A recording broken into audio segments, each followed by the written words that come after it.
Good evening, everyone. We welcome you tonight to this week's Youth Empowerment Series. Let me begin by introducing myself. I'm Ankita, and I'll be moderating the panel tonight. A little bit about myself. I run a small startup in the Bay Area myself. It's called Happy to Be Healthy, and it's focused on providing holistic health, especially focusing on kids and youth nutrition. Other than that, I'm also part of the CUSD Health and Wellness Committee, a proud member of the ICC Crack the Wellness Code team that supports the nutrition program as well. Let me now start by sharing today's program with all of you.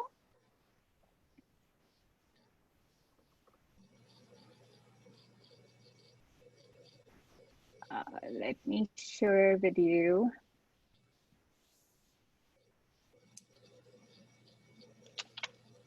All right. So today, now moving on to today's program outline, we have a team of eminent panelists who have excelled in the field of nutrition and health.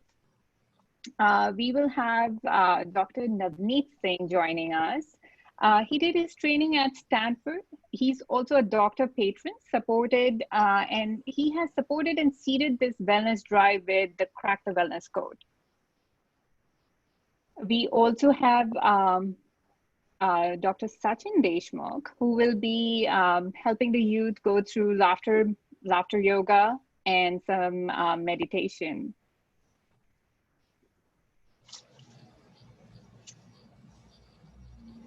For all of you who are joining us for the first time tonight, I would like to talk a little bit about the CWC initiative.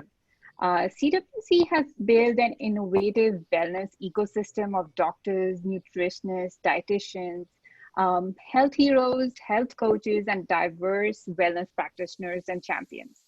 ICC also partners with leading wellness institutions, corporates, academia, and research organizations to offer evidence-based best practices, plus preventive care techniques combining Western and Eastern therapies. ICC's mission is to educate, inspire, empower, and impact to help the community to take charge of their own health. Also talking about a little bit about Dr. Navneet, he is a pediatrician with the Palo Alto Medical Foundation. So we will have our Q&A session, and we will encourage all of you, and we would welcome all your questions and all your concerns, and he will be more than happy to address all of it.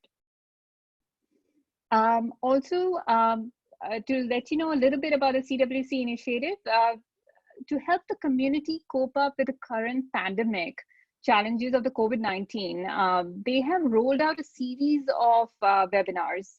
So like today, we have our youth initiative. We have a youth fair to empower youth in this uncertain times. On Wednesdays, we will focus on few diet and lifestyle wellness best practices. Please be sure to join us tomorrow as well. We also have a webinar on Thursdays for Senior Empowerment Series to deal with their anxiety, state of isolation, and on Saturday mornings, we have a wellness support group, which is unique because people from the community get together and they get to bond, share experiences, and transform themselves with one best practice per week. Before we begin the session, let me also tell you all that this platform is an educational platform. We are not here to provide cure. So please be sure to go through the liability waiver. And without delaying, let me welcome Dr. Navneet Singh onto opening the session. Just 1 second. So Dr. Navneet Singh, we would like to welcome you. Thank you, Ankita. Thank you very much for giving me the opportunity to participate in this webinar. There's a little bit of a funky lighting on my face over here. But yeah, I'm happy to be here and happy to address the youth in our community as well as their parents Of course, we're in a complete unique situation right now, unprecedented times with the coronavirus, and it's causing broad impacts in terms of economy and in terms of health. So I wanted to, talk specifically to some of the teens that are listening in, because I know this is a really rough time for you guys. Everything from the way that you are learning, which I know for a lot of teens is moving towards online learning, and even online learning takes so many various platforms between Zoom meetings or Google Classroom or Google Meet. Some of the teens that are listening on are doing synchronous learning or asynchronous learning. The amount of hours that they're spending on online learning is really variable. Some schools are offering grades, some are doing pass-fail. So in terms of the academic portion of things, just, everything's been turned upside down, and, of course, that can create a lot of stress and anxiety. There's a lot of uncertainty that's happening right now because of all of that. So, academically, I know that the youth are going through a lot right now. In terms of social issues, this is a really tough time for youth as well. It's important for us to remember that during the teenage years, social relationships are really important. Peer relationships are very important. It's very normal for teenagers to worry and care more about what their friends think than what their parents think. And this is a really rough time in that regard too, because social distancing and shelter in place, I know that the teens are not able to meet their friends the way that they used to, and that can be a really tough thing to do, especially when a lot of teens do look for support from their friends when they're going through tough times like we're going through right now. And then the third thing is in terms of extracurriculars. I know a lot of the people that are listening in do a lot of things outside of academics, which we know is a really healthy thing to do. So it's really hard when you can't play the sport that you would like to, that you love to play, and you can't meet your teammates as you're playing sports, or if you're doing theater or drama, or community service, robotics, all the different things that youth are doing today, that's all been cut off. And so that's really tough too. So again, it's a really tough time that the youth are going through. So that's why I think it's important that we have platforms like this in which we can try to support our youth and help them as well as their parents navigate through this time. So as I talk about issues related to youth during this COVID-19 pandemic, just kind of overall, what I'd like to start off by doing is talking a little bit about the epidemiology of this virus, which of course we know is changing literally on an hour-to-hour basis. Talk a little bit about the science of this virus, and then move on to offering some tips to parents in case there are some parents listening as well, because of course, as I said, this is a really tough time for kids, but it's a tough time for the parents as well, who are working from home and grappling with how to take care of their kids and trying to keep them on a routine and worried about how much they're on their technology. So I'll have some tips for parents, but then also some tips for all of the teens that are listening in terms of trying to get through this in a more healthy way. So just starting off with the first slide then, we're just gonna take a look at some information. So what is it that we're talking about? I just wanna kind of define that a little bit. So everyone talks about coronavirus. Well, let's keep in mind that coronavirus, there's many different types of coronavirus. In fact, coronavirus is one of the leading causes of the common cold. So it is important for us to just, define what this is. This is specifically SARS-CoV-2. That stands for Severe Acute Respiratory Syndrome. And then CoV is short for coronavirus 2. So some of the teens may not remember this, but at the beginning of the decade, it was our first SARS coronavirus, which started in Hong Kong. And then later on this decade, we had the MERS virus, Middle Eastern Respiratory Syndrome virus. And now we have this SARS-CoV-2. So, specifically, that's what we're talking about. So as I said, in terms of the epidemiology of this virus, and I put these numbers in as of yesterday. The numbers have changed even today. Of course, this is devastating. There's been over 1 million cases of people that have been confirmed to be infected with SARS-CoV-2 worldwide. It's a global pandemic affecting over 140 countries. And again, as of yesterday, almost 600,000 confirmed cases in the United States alone. Of course, this is making us have the dubious distinction of being the country that has the most number of infected people with SARS-CoV-2. And of course, the saddest part about this, right, is the fact that there's significant morbidity and mortality associated with this. Over 20,000 fatalities in the US alone due to SARS-CoV-2. Now, keep in mind that the mortality rate, which we think is 1 to 2%, is probably actually not that high. And the reason for that is because we don't know all the people that have actually been infected with this virus. The only people that we know that are infected are the ones that get tested. And there's a huge number of people that have this infection that have never been tested, partially because it's been really hard to get testing out. We've had very little testing available. So as healthcare providers, we're really trying to prioritize the people who really need the test the most. So again, there's magnitudes of people that are infected with this virus that we don't know about. And for that reason, again, the denominator changes, so the mortality rate's actually probably not as high. It might be a little bit closer to 0.7%. Now, this compares to influenza virus, which is causes much lower mortality rates. But again, that's kind of based on epidemiology and data, and our data about SARS-CoV-2 is not exact. But with influenza virus, the mortality rate's at 0.1%. Now, another point that I did want to make is that, as I mentioned, there's close to 24,000 fatalities from SARS-CoV-2. I just saw an article that came out today that indicated that the number of deaths due to influenza this year in the 2019 to 2020 cycle was 24,000. So 24,000 people died of influenza infection this past influenza season. And I'm not at all saying that influenza and SARS-CoV-2 are the same. We have a vaccine for influenza, which we do not for SARS-CoV-2. The transmissibility is probably different for SARS-CoV-2. The testing is much more robust and available for influenza. So again, I'm not saying these are the same viruses at all, but I do want to just remind all the listeners out there that influenza is a deadly virus, and just a plug for everybody to try to get the flu vaccine every year if possible. So going on to the symptoms of SARS-CoV-2, and I think a lot of the audience is, I'm sure, familiar with this, but it's good to just review. Of course, the most common symptom that we tend to see is fever. This is a respiratory virus, so of course we tend to see cough. And then a smaller subset of people show shortness of breath and fatigue.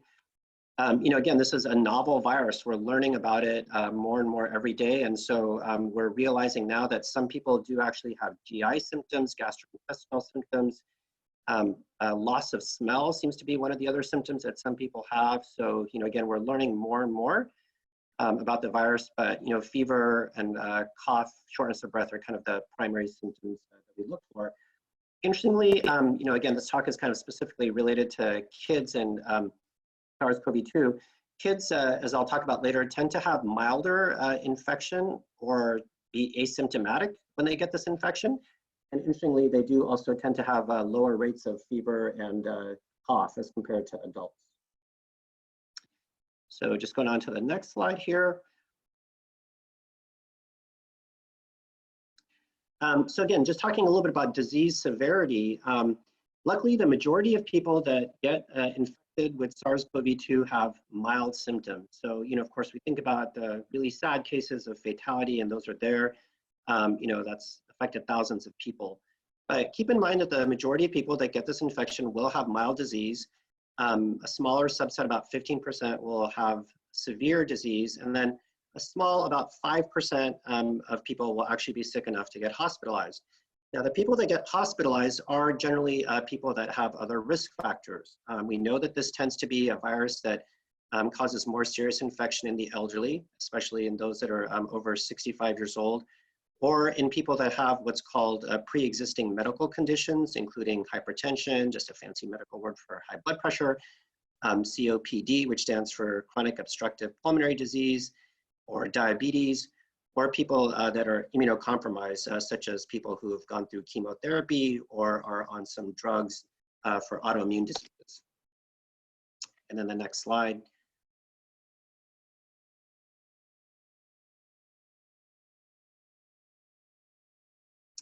So if we can just have the next slide.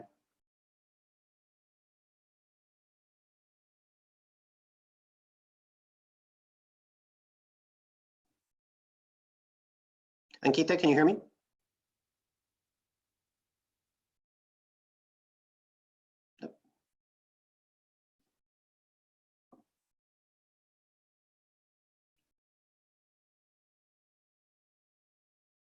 Hello?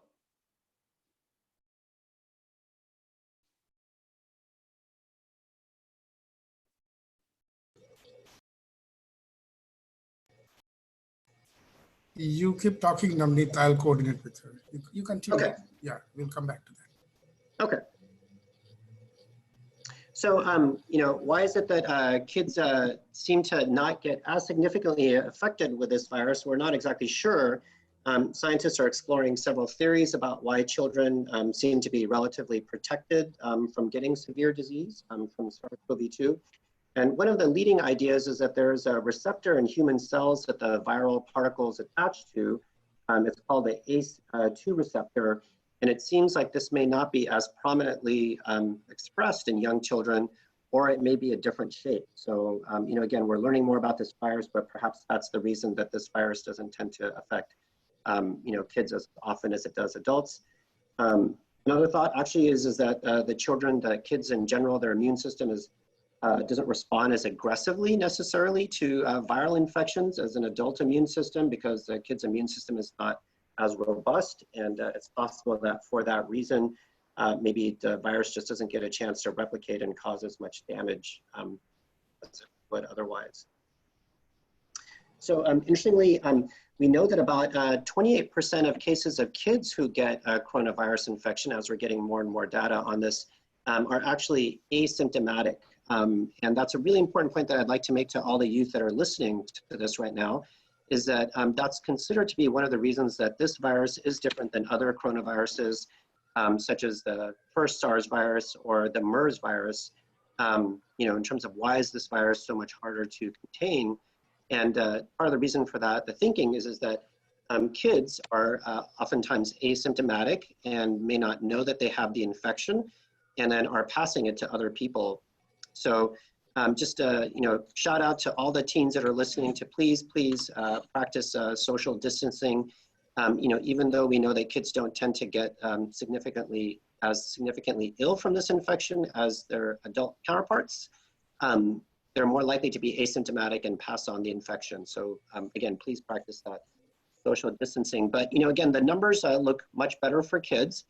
We know that less than 1% of patients who have been hospitalized are under 19 years of age.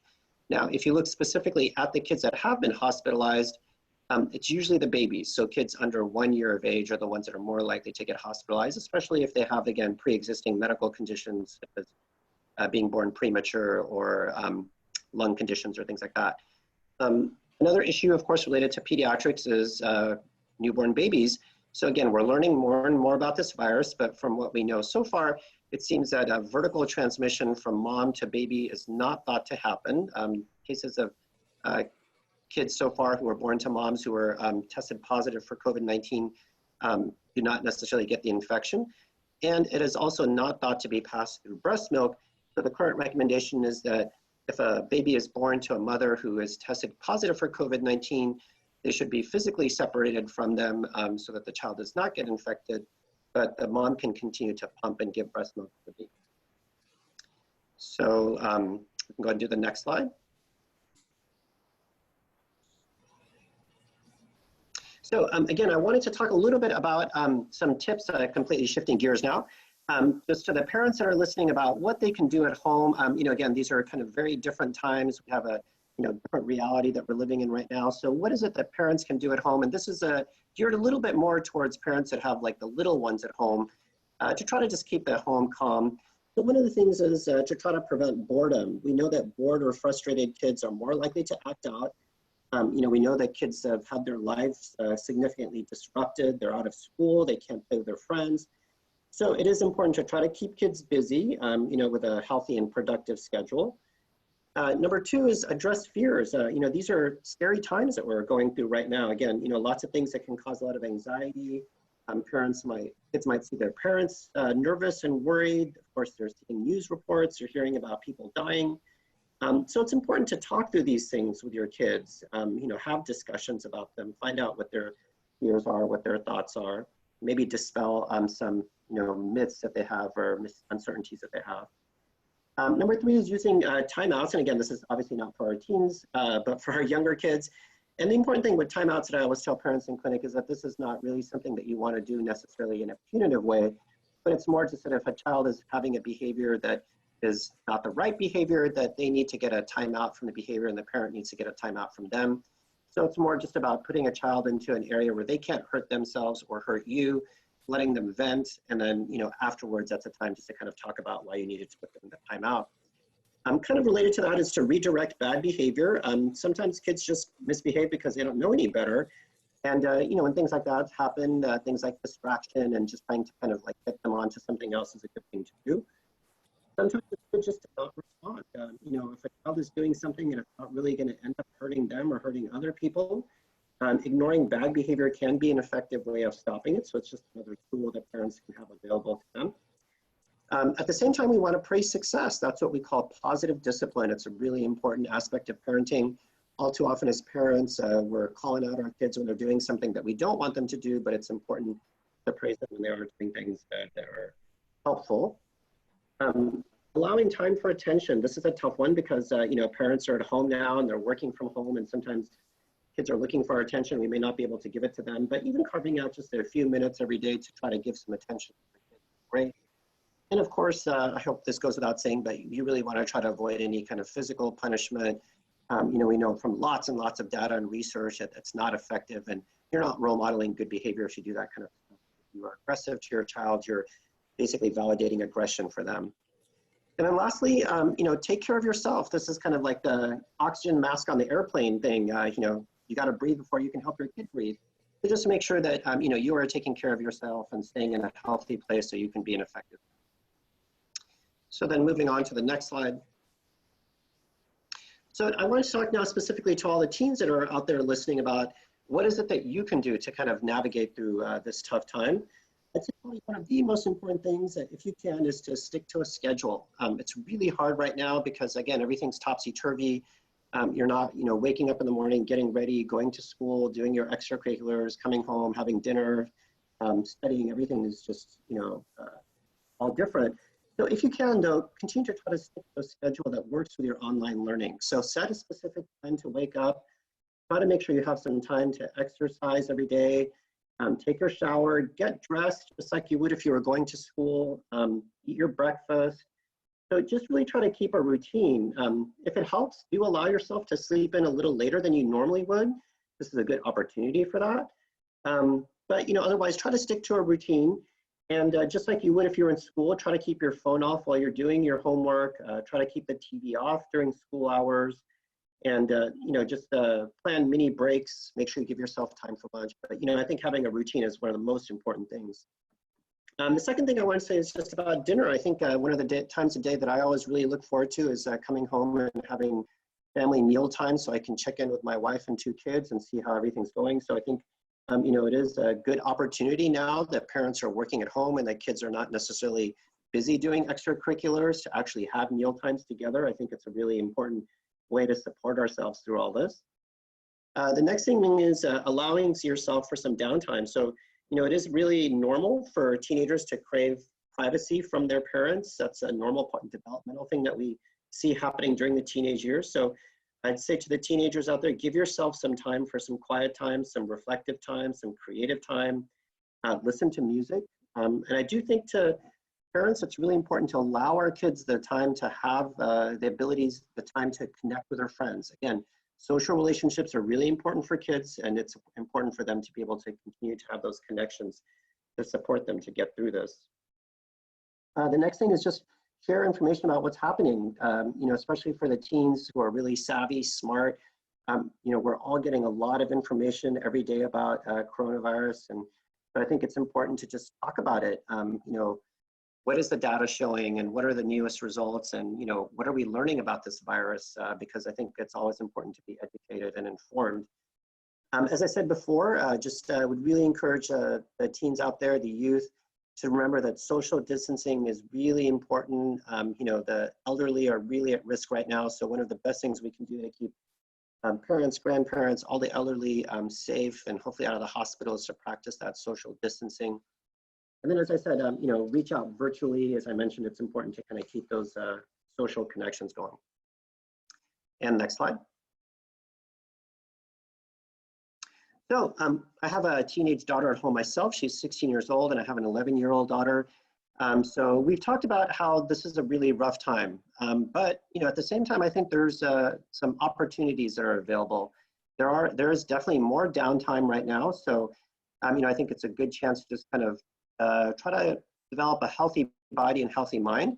So one of the things that my two kids have been really great about doing is really helping out with some household chores. And I think that all too often we're so focused on academics, but there's a lot of really important life skills, or what I call kind of adulting skills, that I think that the youth have an opportunity to really get a chance to finally learn. Maybe this would be a good time for you to learn how to cook some simple meals so that when you go off to college, if you're staying in an apartment and not in a dorm, you can actually do some cooking for yourself. Maybe this is a good time to actually learn how to do laundry, which you're going to have to do when you head off to college, or learn how to put the fitted sheets on your bed, and all that kind of stuff.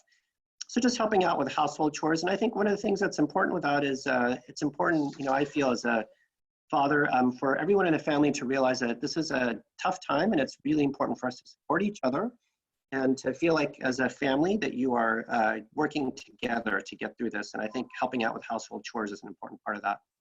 Another thing that I would really encourage all the teens out there to do is to exercise. Lots of research has shown that exercise is a way to make not only your body feel good, but also your mind feel good. You're releasing endorphins when you exercise. So, really encourage the teens to try to find some time to exercise every day.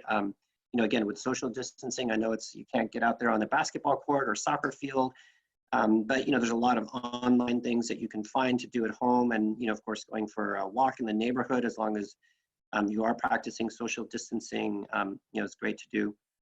Kind of related to exercises, meditation and yoga. So again, we're learning more and more about all the benefits of things like meditation. So maybe this is an opportunity to actually pick up a meditation practice. I think it's really important, especially in situations like this where there is a lot of potential for stress and anxiety and confusion, to be able to find some time to do some meditation or to develop a meditation practice. I know when I see teenagers in my clinic, I refer them to some really great apps that are available to learn meditation. So one is called Headspace, one is called Calm, so you can check those out. And the great thing about an app is that you can do it on your own time, whenever you want it, wherever you want it. A lot of those apps have even like a 5-minute meditation that you can do. So good chance to learn that kind of stuff, make it part of your daily routine, hopefully, even if it's a few minutes.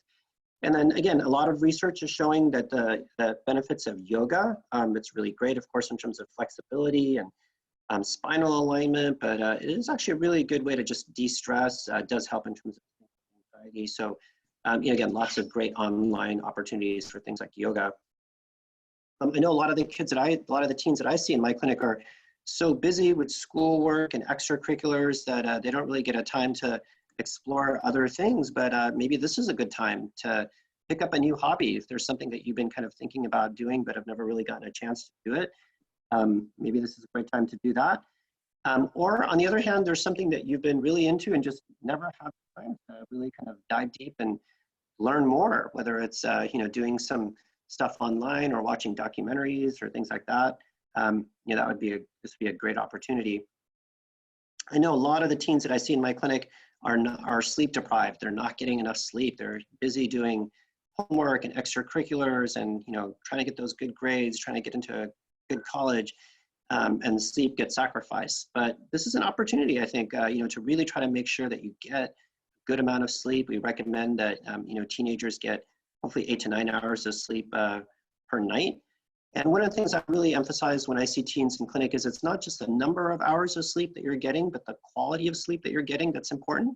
And the quality of sleep is directly tied into when you go to sleep, because more of your deep sleep cycles occur earlier in the night. So if you go to sleep too late, even if you're sleeping for 9 or 10 hours, let's say you sleep at 1 o'clock in the morning, you're just not getting as much of that good, deep, rich sleep. So try to get to sleep on time, hopefully not later than about 10:30 or 11 or so, try to get like, good 8 to 9 hours of sleep. And then lastly, this is a good opportunity. I know I've been doing a lot of this myself, is just to go through stuff, go through your closets, go through your drawers, find out, what you really need, what you don't need, get your desk, really kind of nice and organized, and a great opportunity to maybe realize that there's some things that you have that you don't need, and we can donate those things to people that are less fortunate. And then the next slide. So in closing, I would just say this is a great opportunity to practice gratitude. We know from a lot of research that people that practice gratitude are happier, and the people around them are happier. So, maybe a good opportunity to keep a gratitude journal on your bedside. So, again, research has shown that if every night before you go to sleep, you write down 3, 4, or 5 things that you're grateful for, and you do that on a regular basis, that really does help in terms of your overall happiness. But, these are uncertain times. I would say at this point, if you're lucky enough to have food, and if you're lucky enough to have shelter, and you're living and breathing, I think really more than academic success, that's what defines success right now. So with that, that was my presentation, but I'd be happy to take any messages from our participants. Thank you, Dr. Navneet. That was wonderful. I love the way you turned around all the problem times into a personal growth opportunity for the kids. I loved about the positive disciplining, redirecting the bad behavior. Your suggestion of using apps. I myself have the app Calm, and my little one loves the stories on it, and the stories are so beautifully, orchestrated on that app that I would definitely love for the audience to try it. Thank you so much. Of course, yeah. Open up for some Q&A here. I'm gonna hope, let's see if there are anybody who would like to ask you anything.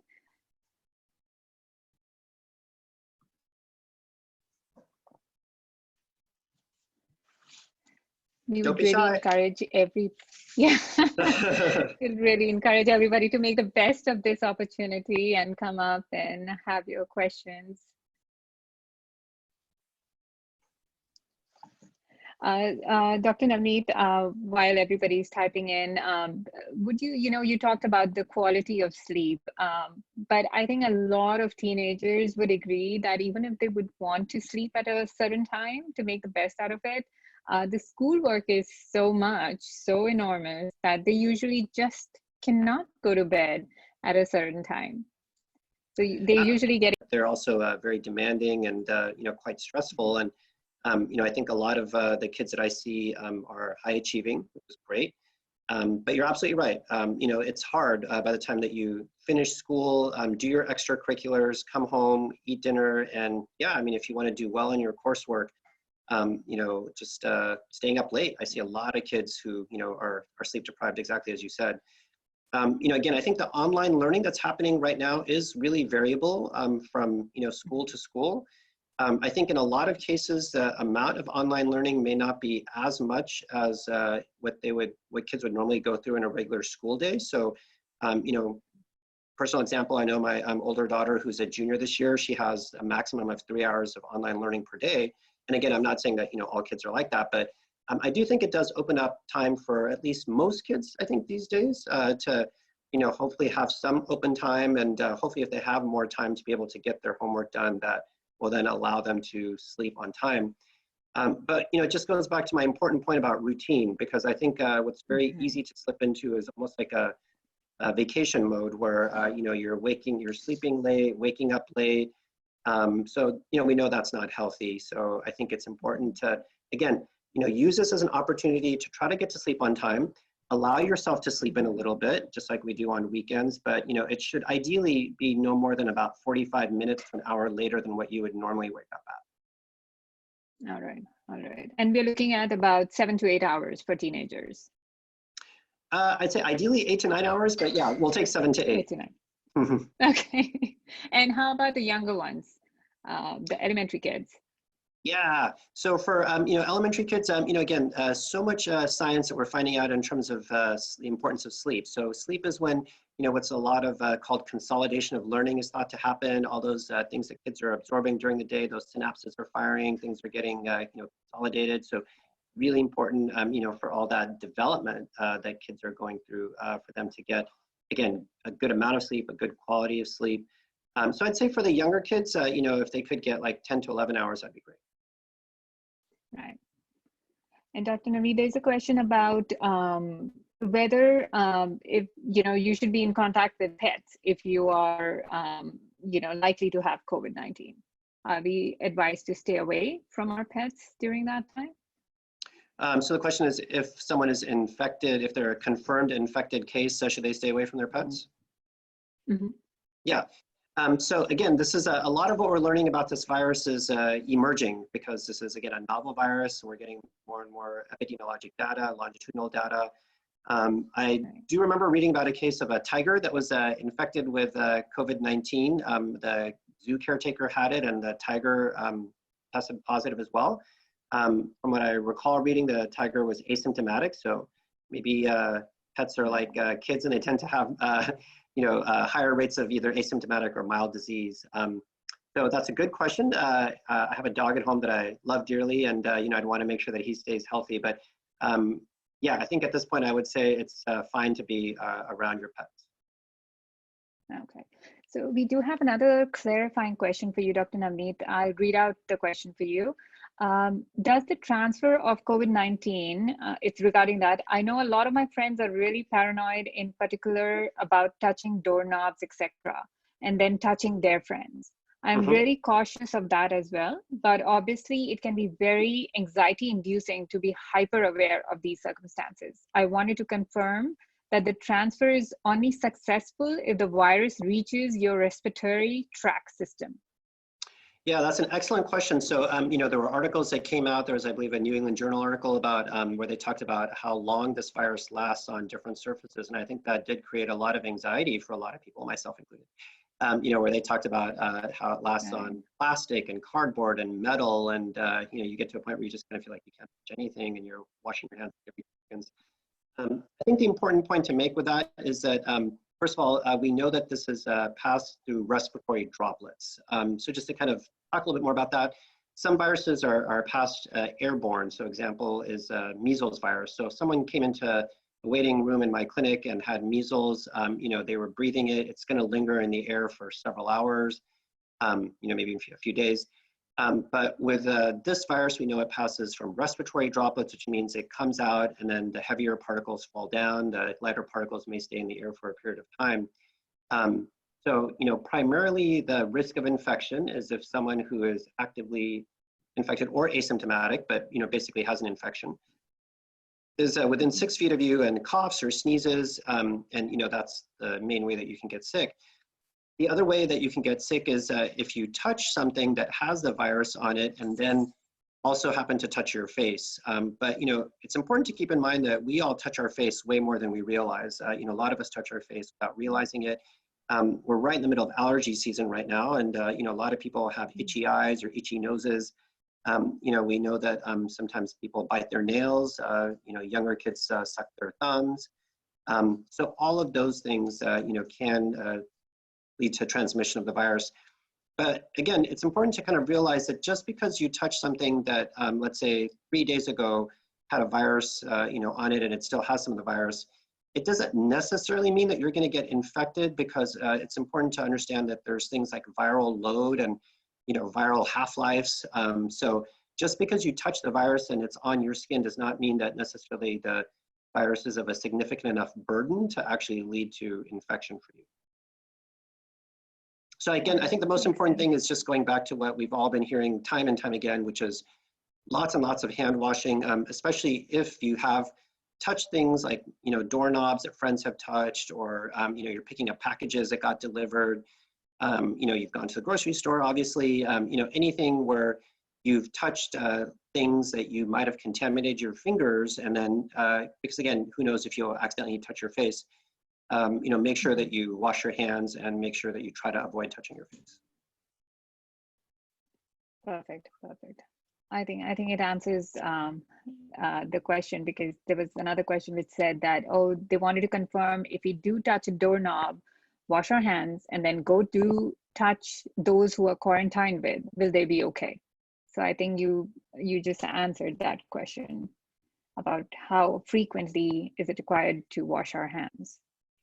Yeah, so you know, if you are in a household with someone who's been tested positive for COVID-19 and is quarantined in the house, you know, hopefully they're in their own bedroom and using their own bathroom. You know, of course, you're not sharing food, and you know, they have their own towels and you know, all that kind of stuff. You know, obviously in a situation like that, physical you know, isolation to the degree that's practical, but also being like extra vigilant, I'd say, about hygiene.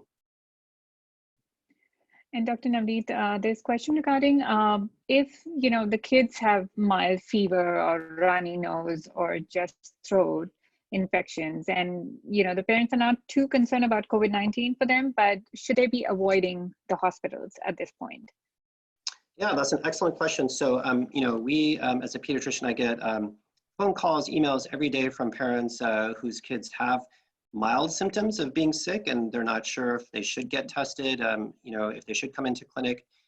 You know, I'd say at this point, in general, we're recommending to try to avoid clinic visits if possible, just because of social distancing and shelter in place. And when you go to clinic, you know, there's always a chance of getting exposed. And in terms of getting testing done for a situation like that, you know, as a doctor, one of the things I always think about is when I order a test, is it going to change my management for my patient?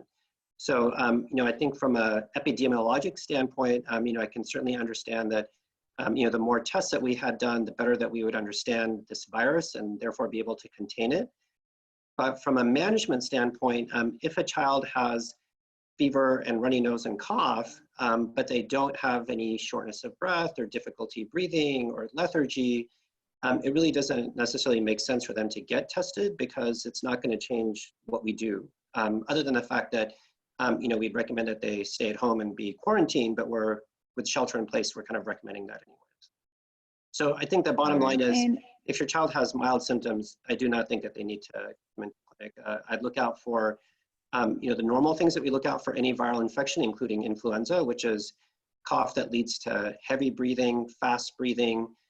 If your child is lethargic, if they're not urinating very well and dehydrated, if they have a fever that goes on for more than 5 days, because with any virus, usually the fever should get better within 3 to 4 days, maybe about 5 days. So I'd say those would be some of the indications. And there is Hari from Jaipur, and he wants to know if there are any things he needs to do to avoid fear among his kids.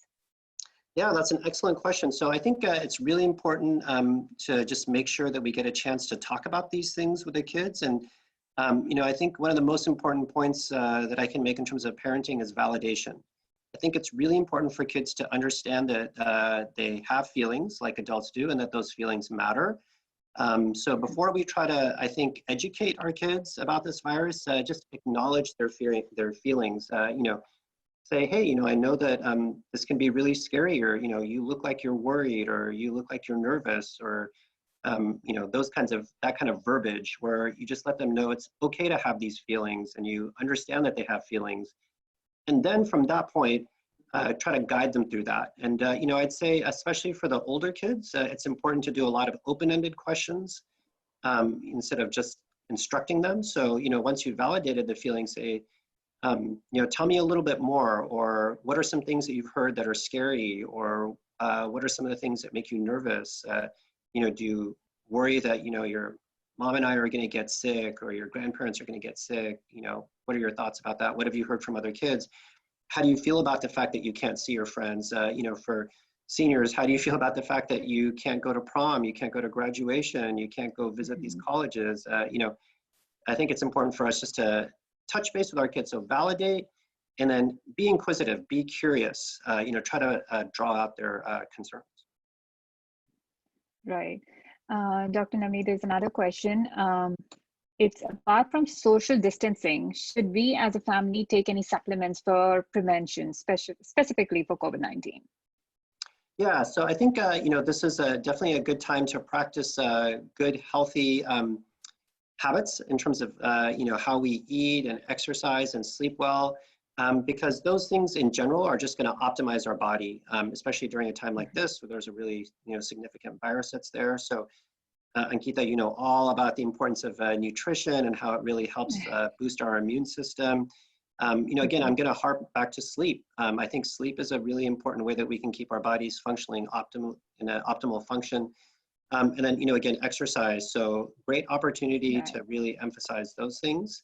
I don't think there's any quote unquote supplements that you need to take per se. I would just try to eat, as you know, Ankita, it's good to get these things from natural sources. I'd love to get your take on the nutritional aspect, but I always tell families, our bodies are meant to get the vitamin C and the zinc and the vitamin D from natural sources. That's how, we're designed.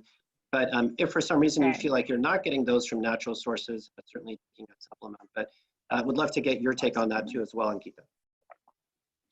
Oh, definitely, Dr. Navneet. I think I would die, it's just everybody, the shelves in the supermarkets are full of all these supplements, and everybody's all the time debating which brand to buy. And you have to check the labels, how much sugar is added, what are the different preservatives added to those. And like you said, if we stick to natural whole foods, our bodies absorb them better, and we reap the benefits for years together instead of just popping a supplement, and having vitamin C, which helps your body absorb iron. So we want to keep in mind that we're eating the right kind of food, we're eating vegetables and fruits, and that's complementing the body throughout. Awesome. Yeah, that's a great answer. Right. Dr. Navneet, there's another one which is very close to my heart. This question is it okay to bring a new pet in the house in the current situation? Do you have a new pet? Is that why you're asking? I mean, I don't, but there's somebody who asked, and I keep debating because everybody's home, and I just feel that this would be the best time to get a pet, and it will bring the family together, and everybody has time to raise the puppy now. For sure. Again, I'm going to be very transparent and say I'm biased in my answer because, again, I have a dog that I love dearly. And, again, there's real medical research that shows that having a pet actually decreases blood pressure, decreases stress and anxiety, decreases the rates of depression. It's been shown to prolong your life. So I know I've been especially grateful to have my dog during this period of time. Again, it's, I think, great that people are thinking about, bringing a pet in the home at this time and causing them any potential harm. But again, I think at this point there's so many benefits, and I think it is honestly a good opportunity to have a pet in terms of the fact that everybody's at home and you can really work on that house training. So maybe a good opportunity. Right. Yeah, I would completely agree. And Dr. Navneet, there's another question. How can we minimize screen time or phone time for teens? They need friends to talk, but it means more screen, more phone time, other than that they're all the time either studying or chatting or texting. Yeah.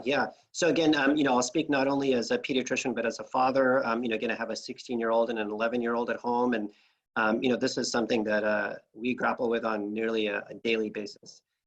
So one of the points that I'd make is to the person asking the question, you are not alone. This is something that, I think parents are really trying to navigate. And I think the reason for that is that when we grew up, we didn't have to go through this. I know when I was growing up, I either watched TV or did homework. So my parents didn't have to kind of figure out all this other stuff. But, I do think as a pediatrician, it's important to view these things through the lens of the child. And one of the things I think we need to remember as parents is that teens have way more options to be distracted than we did growing up. So, again, I had my TV, my teenagers have their phone, they have their tablet, they have their computer, they have their video games, they have Netflix, they have YouTube, they have, Snapchat, Instagram. So, I think it's important for us to kind of just empathize, with the fact that this is really tough for kids too. And, it's important for us to remember that media technology is made to be enticing. All these companies want you to use their product. And so it's tough. We know from research that's been done that when you start using technology, you lose track of time. So, sometimes we get frustrated with our kids because they've been on their device for so long, but they don't know they've been on their device for that long. So, again, I think Yeah. just see things through their eyes, realize it's a tough time for a lot of parents, but also for them as well. The other thing that I would say is that I think it is important to be a little bit more flexible at this time, just because they are at home more. And again, I want to just get back to the fact that social relationships are very important for our teens. And I think it's important for them to feel like they can stay connected. But all of that being said, at the same time, I think it's important to make sure that there's balance. So one of the things that we've tried to do with both of our kids is to say, can you please tell us every day when you're going to exercise, when you're going to shower, when you're going to have some time to do some reading? Can you please tell us what time you're going to try to go to bed? So that there's at least that expectation that, those things will happen. And, again, I think if you start asking your child to help out in the house, so if they're doing some of the laundry, if they're doing some of the cooking, if they're, taking out the trash, I know this last weekend in our family, that was when we did our kind of deep clean in the house because our cleaners aren't coming anymore. So it's the first time that my kids actually had to clean their bathroom and, that kind of stuff. So I think if you try to make sure, I think oftentimes we're focused on making sure that our kids aren't doing things like technology, but, if you carve out time for things that you would like them to be doing, like exercise and like household chores, I think that will help. And then the other thing that I'd say is, again, and I know this is not easy, but get into dialogue with your kids instead of just saying, you shouldn't do this and I don't want you to do that and why are you doing this? Get into a conversation because I think youth, and I know there's a lot of youth that are listening, I hope that they will, agree with me. Youth, I think, appreciate when their perspectives matter and when their voice is heard and when they feel like they are part of the process and when they feel like parents are collaborating with them rather than kind of a top-down approach. So, some of the dialogue we have with our kids is, well, what do you think is an appropriate amount of time to be on technology? And why do you think that's appropriate? And what do you think are some of the ramifications of using too much technology? But also, what do you enjoy about technology? What are some of the things that you're looking at? Show interest in that. Tell me this game that you're really into playing right now. But another thing that I'd say is, role model the behavior that you want to see in your kids. I think it's important for us as parents, if we are going to try to teach our kids to be disciplined in terms of the use of technology, you got to walk the line. I think you have to show them that you have the discipline too. So, show them that there's periods of time where you put down your phone. Family time, really should be a time where nobody's on their devices. If your kid comes up to you and is talking to you, if you can, put down your device, give them the attention they're looking for. I think it's important for us to role model the behavior we want to see in our kids. Perfect, Dr. Navneet. I loved your answer because you're emphasizing to have a schedule and not to worry too much that why they're doing it, but just find a very healthy way to tell them, oh, there are other things to be done. And instead of, telling them why they shouldn't be doing something, just help them do something more constructive, which will take them away from the screen. Perfect. Yeah. Dr. Navneet, there's another question about the healthcare side of things. The question is wondering how those that are low income or less privileged are being taken care of or considered from a healthcare perspective?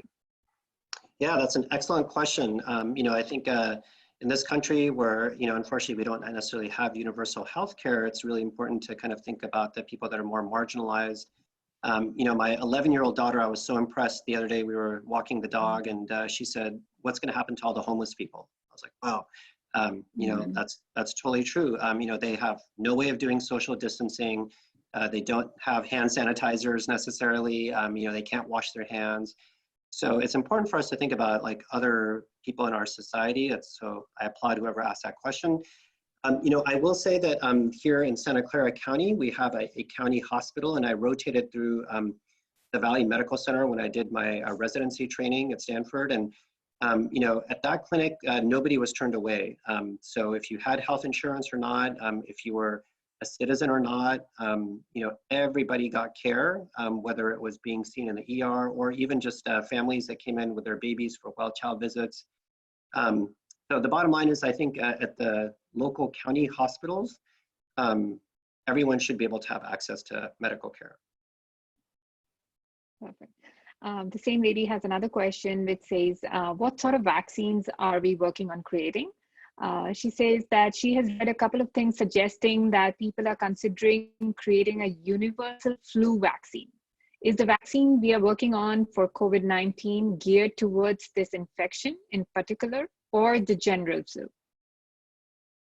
Yeah, that's another excellent question. I can't say I have an exact answer to that. I will say that vaccine development is well underway. I think the pace at which research is being done on SARS-CoV-2 is very, very fast. There's multiple centers in multiple countries that are working on this vaccine. I think a lot of what I've read has said that the two main things that are really going to help us to control this pandemic are testing. So we really have a sense of who's infected and, the epidemiology of this virus, and vaccine. I think those are two of the primary things for containment. In terms of the vaccine itself, I don't know, honestly, if, the vaccine is kind of like a flu-like vaccine. This is a different virus, an influenza virus, although, as I said at the very beginning, they both, can cause a lot of morbidity and mortality. But I'm not honestly aware if the vaccine is, kind of prototyped to be similar to the flu vaccine, other than the fact that, it is something that I think would be recommended to be given on a widespread basis. And Dr. Navneet, there's another question. Is it okay to wear a homemade mask? Yeah, so again, we're, I think, learning more and more about this virus as we have more data on it. Of course, as many people know, initially, when people were thinking about wearing masks, whether it's a cloth mask or a surgical mask, the recommendation from the CDC was it's not necessary because it's not really going to help you from getting infected. But I think one of the things that we're realizing more and more is, again, in terms of transmission, is people that are asymptomatic who are spreading this infection. And wearing a mask, if you're asymptomatic, is a good way to try to prevent other people from getting infected. So that's just in terms of masks in general. So I think, if one of the primary reasons for wearing a mask is to not spread the infection, then I think a cloth mask would be just fine. Perfect. Thank you so much, Dr. Navneet. I think those are all the questions that we had. Yeah. And thank you so much for all your time. Of course, my pleasure. Thank you. And I would like to invite Dr. Sachin right now to guide us through some meditational time and with some laughter yoga.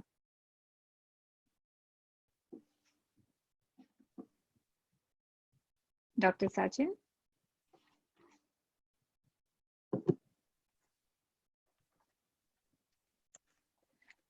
I think Dr. Sachin is on mute. By the time he comes on, I would also encourage everybody to please email us with any of the questions or leave your feedbacks and the email address is posted in the chat box as well.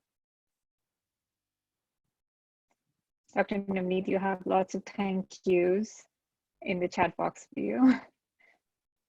Oh, that's very nice. I really appreciate it. And, I did want to say I've gotten so many messages from my patients just expressing gratitude to healthcare workers and from friends and family. So it's very appreciated. Right. So we're gonna we don't have laughter yoga. Let me correct myself. We have we don't have laughter yoga. We just have yoga.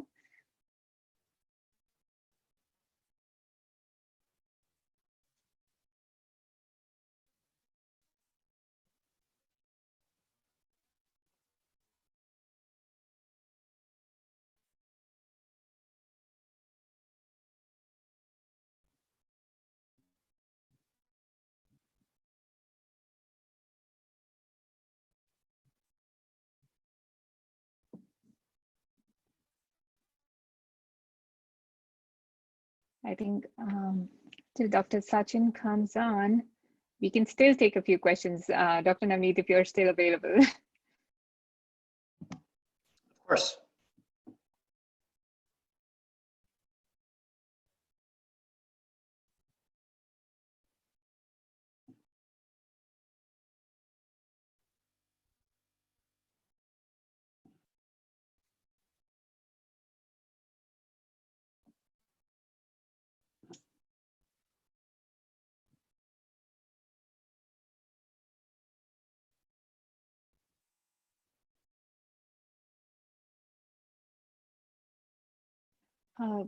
There is a Garima wishing you the utmost safety and protection during these times.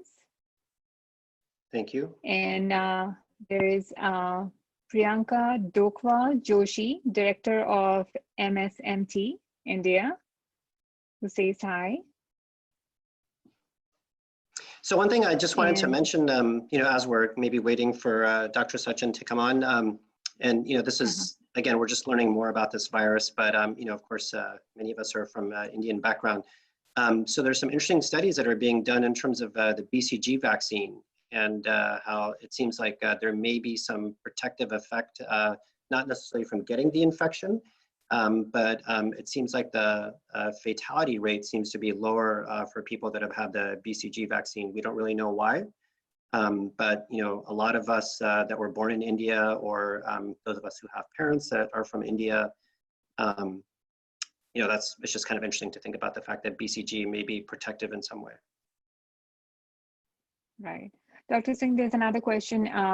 Can we go out for walks or on hikes?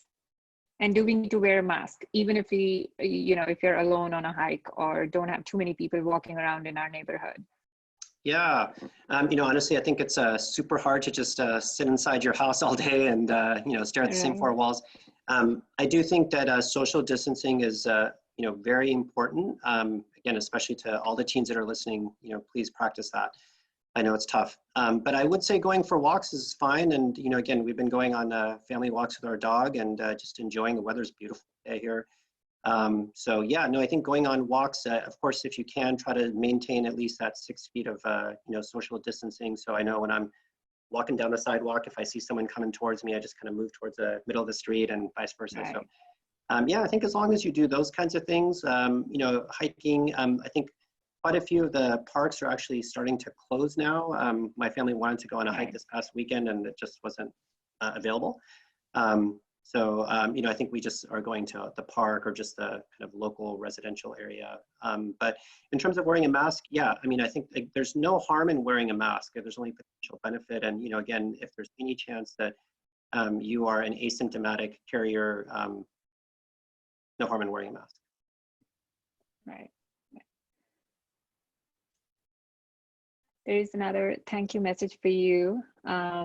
They say, thank you for the informative session and connecting teens and motivating them to handle the current situation. Big thanks on behalf of the MSMT team and the youth team from Navdeep Chehil. Absolutely, thank you so much.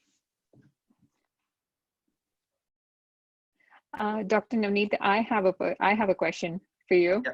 Okay. I was wondering, should the kids have their gadgets on charging in their rooms while sleeping, or should we practice all the kids, putting the gadgets outside? Because I face that trouble myself, where my daughter argues that, oh, she's not going to pick up the phone or she's not going to look at the messages, but I just want to encourage her to, leave her gadgets outside, but on charging in the night.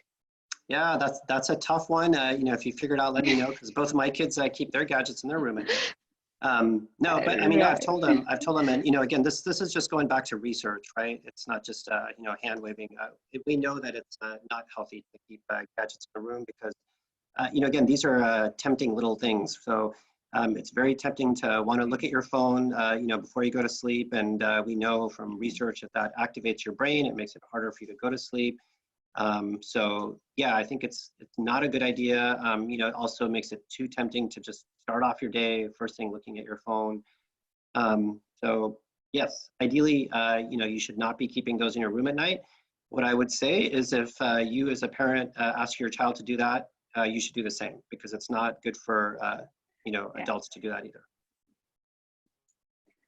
Right. That's going to be a challenge for my husband. So yeah. So I mean, very easy. Because I think it's just too easy for the kids to come back and say, well, why do you practice something differently than what you're espousing? So. Mm-hmm. Yes, that happens quite a bit. Yeah, and like I said, these are difficult things. Yeah. Right. So I think Dr. Sachin is involved in another webinar.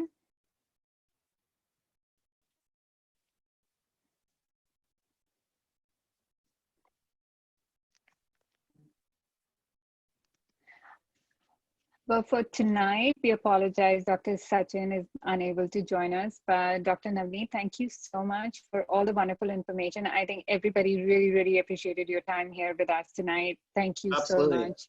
And thank you so much for moderating it. Oh, thank you. We look forward to having you back again, Dr. Navneet. Thank you so much. Have a very good night. Awesome. Good night. All right. Thank you. Thank you, everybody, for joining us. Please be sure to join us tomorrow night for another set of webinar. And we will be talking a lot about nutrition, health, and wellness. So please be sure to join us tomorrow evening, same time, 6:30. Thank you, everybody. Have a very good night, and please keep safe. Thank you. Stay healthy.